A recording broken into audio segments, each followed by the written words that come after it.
Good morning बच्चों। आज हम आपके क्लास 9 से पहला चैप्टर साखियां पढ़ाने चल रहे हैं जो कबीरदास द्वारा लिखा गया है। तो जो भी चैप्टर हम पहले पढ़ाते हैं मैंने आपको बताया तो उसके शीर्षक को ध्यान से देखते हैं। आज का हमारा जो 9th क्लास का पहला चैप्टर है हिंदी चैप्टर का, वो साखियां है और यह लिखा है कबीरदास जी। साखियां, पहले शब्द का मतलब, साखियां का तात्पर्य हम समझते हैं। साखियां का मतलब क्या है? साखियां संस्कृत भाषा के से बना है। जो संस्कृत का भाषा का शब्द है साक्षी, वही कबीरदास जी ने साखियां कहा है। संस्कृत भाषा में साक्षी शब्द का अर्थ होता है प्रत्यक्ष। अर्थात इस चैप्टर में जो साखियां लिखा है कबीरदास जी ने, इसमें साखियों का तात्पर्य बताया है कि जो प्रत्यक्ष रूप से उन्होंने देखा अपने समाज में और अपनी वाणी के माध्यम से जो भी कहा, वही इसमें अभी आज दोहा छंद के रूप में लिखा गया है। तो सबसे पहले चलते हैं, देख लेते हैं कबीरदास जी का जीवन परिचय क्या है, समझ लेते हैं। कबीरदास जी के जीवन के बारे में बहुत सारी किंवदंतियां हैं। लोगों की अपनी अपने अलग अलग विद्वानों की राय रही है कि कबीरदास जी किसके पुत्र थे, इनका जन्म कहाँ हुआ था। अलग अलग लोगों के अपने विचार हैं, लेकिन जो सर्वमान्य विचार है वो बता रहा हूँ जो विद्वानों का, कि कबीरदास जी का जन्म 1398 ईस्वी में काशी में हुआ था और इनकी मृत्यु लगभग 1518 ईस्वी मगहर में हुई थी। सबसे पहले इनकी जान लेते हैं कि इनके माता पिता कौन है। इनके माता पिता का नाम नीरू और नीमा था और इनकी पत्नी का नाम लुई और इनके पुत्र और पुत्रियों का नाम कमाल और कमाली था। इनके एक शिष्य थे जिनका नाम धर्मदास था। धर्मदास ने ही इनकी सभी काव्यों की रचना की है। जितनी भी इनके काव्य, चाहे साखी हो, चाहे शबद हो, चाहे रमैनी हो, जो तीनों तरह के काव्य इनके मिलते हैं, इनका संकलन इनके शिष्य धर्मदास जी ने बीजक नामक ग्रंथ में किया है। और साखियों जो हम अभी पढ़ रहे हैं साखियां, उसी में से एनसीईआरटी की कुछ दोहा छंद आपकी इस पुस्तक में दिया गया है, जिसका वर्णन हम आगे करेंगे, जिसकी व्याख्या हम आगे करने वाले हैं। सबसे पहले थोड़ा सा इनकी कुछ प्रमुख जो बातें हैं, काव्य शैली और साहित्यिक विशेषताएं क्या है, इसको जान लेते हैं। देखिए, कबीरदास जी बड़े ही स्वच्छंद विचारधारा के कवियों में से एक हैं। इनके मन में इन्होंने जो समाज में देखा और जो आडंबर देखा, उस पर प्रतिकार किया है, प्रहार किया है। और साथ ही साथ समाज में ऊंच नीच, जात पात आदि भेदभाव जो समाज में पूरी तरह व्याप्त था, उसका पुरजोर विरोध भी किया है। इनके काव्य कृतियों में दिखाई देता है। इनकी साखियों में विशेषतः आप गुरु की महिमा देखेंगे और ज्ञान का महत्व समझेंगे, ज्ञान के महत्व का वर्णन है और वाह आडंबरों का पुरजोर विरोध इनकी साखियों में, इनके पदों में आपको देखने को मिलता है। तो चलते हैं, इनकी भाषा शैली जान लेते हैं। भाषा शैली के बारे में अलग अलग विद्वानों ने इनकी प्रतिभा को देखकर अलग अलग उपमा दी है। किसी ने कहा है कि इनकी भाषा सदुक्कड़ी भाषा है, किसी ने कहा है कि इनकी भाषा पंचमेल खिचड़ी है, और किसी ने कहा है कि जैसे हजार प्रसाद जी ने कहा है कि भाषा का डिक्टेटर को कबीरदास जी को कहा जाता था। सदुक्कड़ी भाषा में ही यह आपकी साखियां जो लिखी गई है, सब सदुक्कड़ी भाषा में ही लिखी गई है। जितने भी दोहे हैं सब लगभग सब की सब भाषा सदुक्कड़ी है। सदुक्कड़ी का तात्पर्य क्या होता है ये भी जान लीजिए, सदुक्कड़ी क्यों कहा गया है इनकी भाषा को। देखिए, कहते हैं कबीरदास जी साधुओं के साथ, संतों के साथ, ईश्वर भक्तों के साथ बैठकर सत्संग किया करते थे।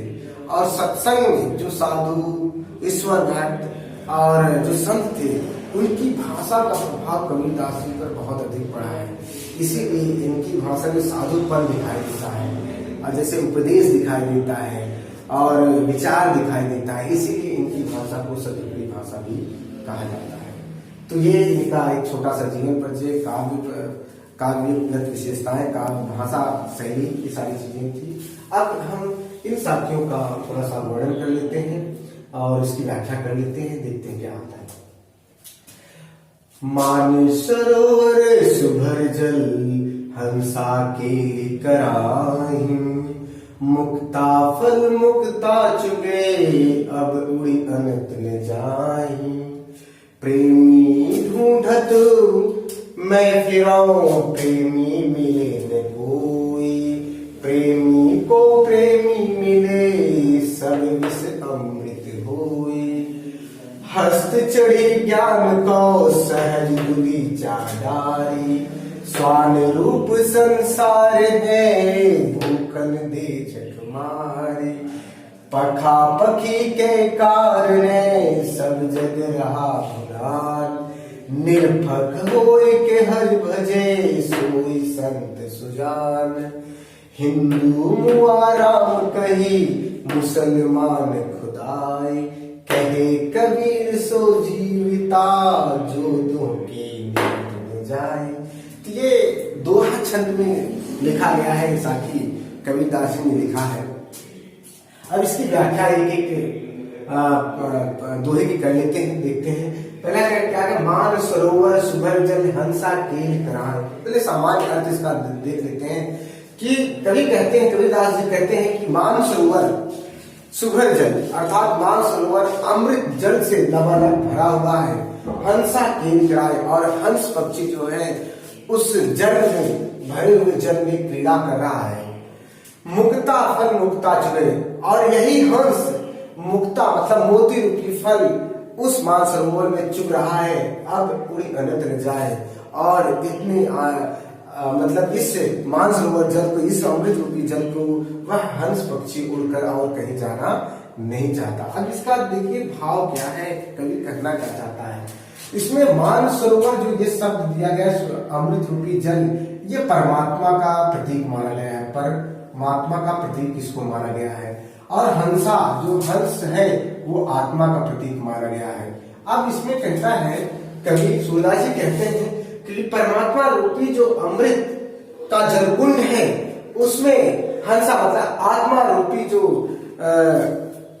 जो आत्मा है वह जाकर उस अमृत जल कुंड में स्नान कर रही है, आनंद ले रही, खेल रही है, क्रीड़ा कर रही है। अब वही आत्मा रूपी जो आत्मा है वह मुक्ता फल मुक्ता चुगे, मतलब मुक्ता वाले मोतियों के फल आत्मा यहाँ चुग रही है, अर्थात यहाँ आनंद पूर्ण जीवन जी रही है।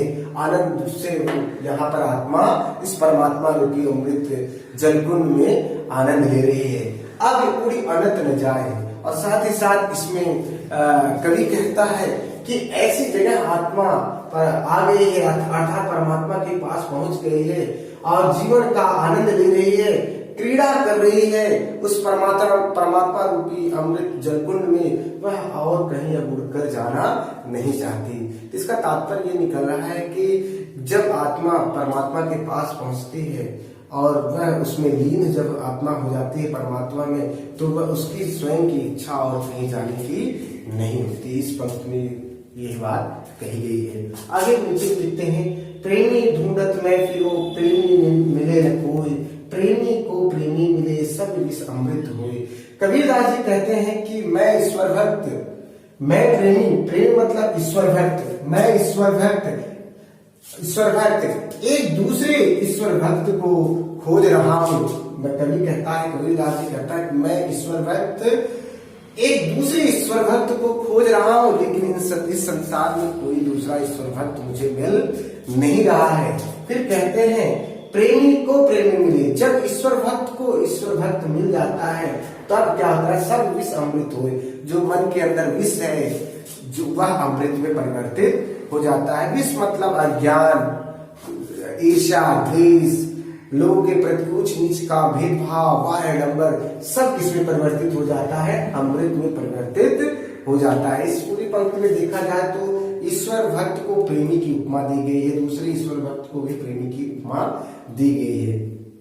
अब तीसरी पंक्ति में आते हैं, हस्त चढ़ी ज्ञान को सहज तुरीचा डारी, स्वान रूप संसार है भूखन दे जखमार।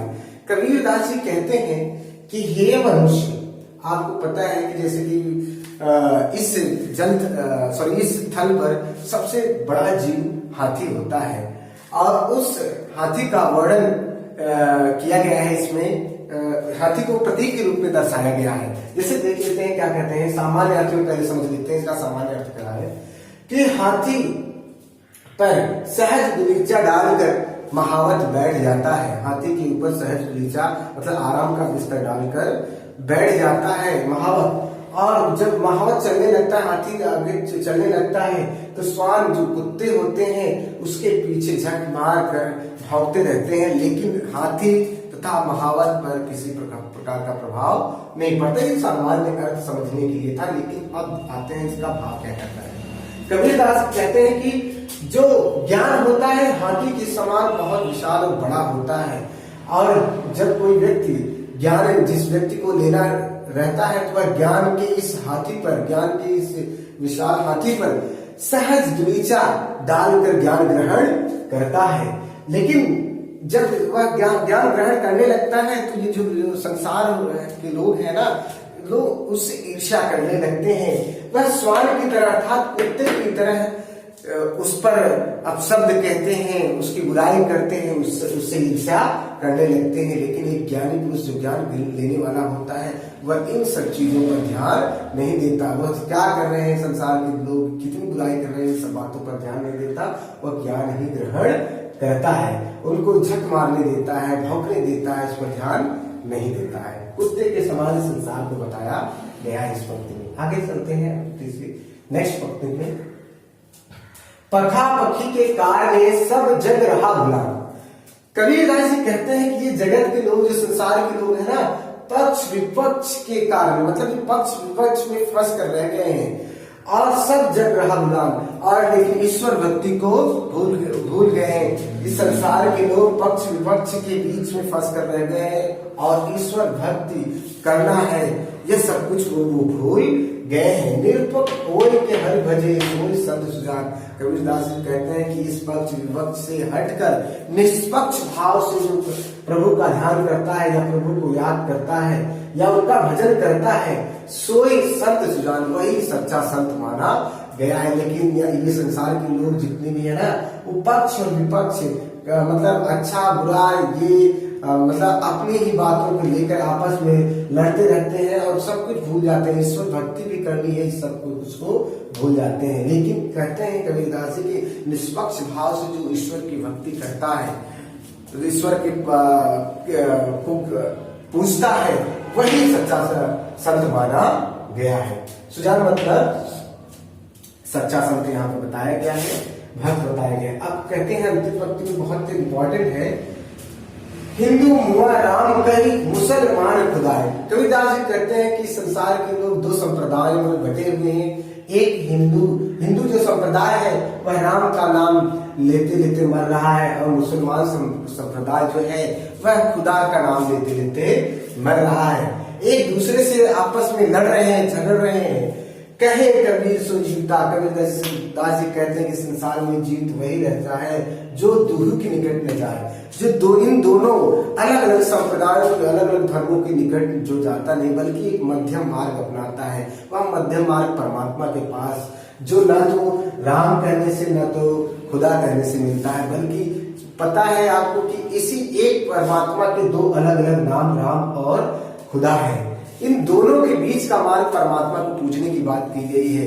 कबीरदास जी कहते हैं कि वही व्यक्ति संसार में जीवित रह सकता है, जीवन जी सकता है, जो इन दोनों के पास नहीं जाएगा, इन दोनों की तरह काम नहीं करेगा, बल्कि इनके बीच का जो मध्यम मार्ग है परमात्मा, जो दोनों इसी परमात्मा के दो अलग अलग राम और रहीम के नाम से जाने जाते हैं, उसको पूजता है, उसका ध्यान करता है, वही जीवन जी सकता है। इस पंक्ति में यही बात कही गई है। बच्चों इस पंक्ति को बड़े ध्यान से पढ़िएगा। पढ़ने के उपरांत इसकी व्याख्या समझने की कोशिश करिएगा। उसके उपरांत जो आपको प्रश्न दिए जाएंगे उन प्रश्नों को सॉल्व करने की कोशिश करिएगा। आज के लिए यही, धन्यवाद।